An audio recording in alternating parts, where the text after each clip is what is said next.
Good morning guys. Ito yung kasalukuyang ginagawa nating 5 doors para sa ating mga sisiw. Sapagkat meron ng tatlong inahin na naglilimlim at ngayong Setyembre 18 ay mapipisa na yung mga sisiw. Kaya ngayon pa ay gagawa na tayo ng kulungan nila para di sila lamigin. Ito na rin ang magsisilbing brooder nila. Lalagyan natin ng ilaw, ventilasyon para maging safe sila. Hindi sila basta-basta na magagalaw, lalo ng mga predator, mga ahas, ng mga bayawak. So dito guys, ito yung una na kulungan, cage 1 lang ito. So papatungan lang natin dito ng kawayan para may pundasyon siya. Ito yung pangalawa dito. Ito naman yung pangatlo. Ito yung pangapat. Ito naman yung panglima. So ganyan siya kahaba guys, ano? Ito yung gagawin natin ngayon. Hanap lang tayo ng magandang angle saan makakabidyo tayo para makita nyo guys yung mga step paano gagawa ng kulungan. Malaking tulong din to lalo ngayon, bare months na, tag-ulan na, so kailangan talaga na madalian ito gagawin natin para makasilong ang ating mga sisiw guys.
Sagi, besok may pergi aku.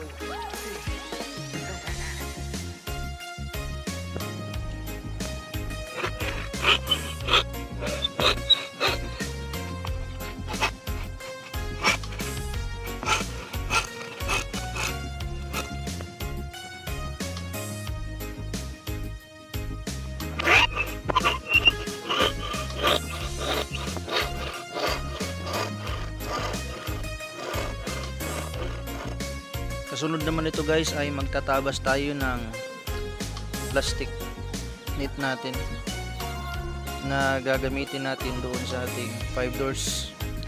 Ito ang ating magiging sahig sapagkat ito ay napakatibay, hindi basta masisira ito. So let's go guys, tuloy natin ito. Bago natin lagyan ng green screen itong ating sahig ay lalagyan muna natin siya ng kable. Ito ay wire ng internet na hindi na ginagamit.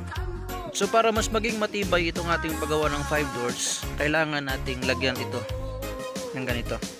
Kahit sa gitna lang natin ilagay siya guys para maging matibay siya. So lagyan natin guys.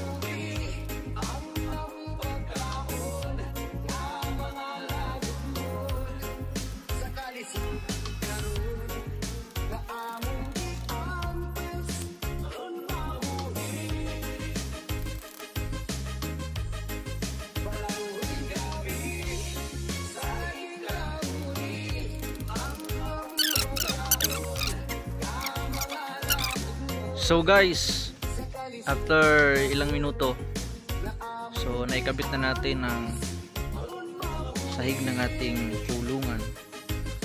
At kita nyo naman kung gaano katibay sa meron siyang kable. So kabit na natin ng walang kahirap-hirap guys. Yan na yung forma niya. Madali lang gumawa. Basta kompleto ka lang ng gamit.